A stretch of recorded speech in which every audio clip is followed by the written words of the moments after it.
11. febrúar dagur íslenska táknmálsins.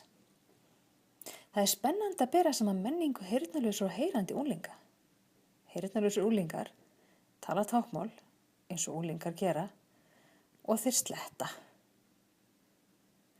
WhatsApp, ég búin að fá nóg. Like, en eldra fólki notar ekki þessi tákn. Heyrnarlausir unglingar eru rétt eins og heyrandi unglingar með þetta. Í samfélagi heyrnarlausra oft talað eldra fólkið horfir á unglingana og segir, ég skil nú ekki hvað að segja. Amerískt táknmál og Norðurlanda táknmál eru mjög ólík íslenska táknmálinu.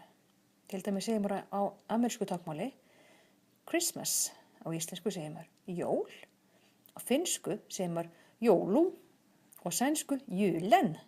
Sjáu, þetta gjör ólíkt. Þetta eru svo ólík mál. Vegna þess að táknmál ekki alþjóðlegt. Það tengist menningu hvers lands fyrir sig og því máli sem þar líka. Svo táknmál líka ólíkt á milli hópa. Aldraðir heyrnarlausir eiga ákveðið mál, unglingar annað og börn enn annað. Það hægt að rífast á táknmáli. Það hægt að rappa, hvísla, já.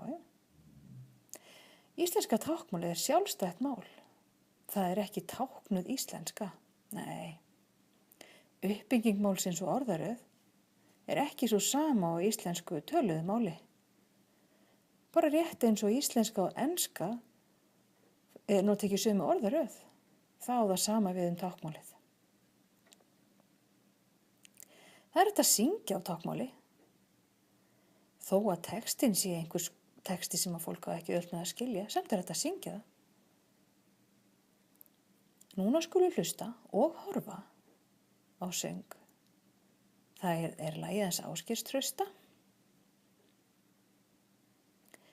sem heitir Dýrð í dauðaþögn. Skulum fylgjast með því.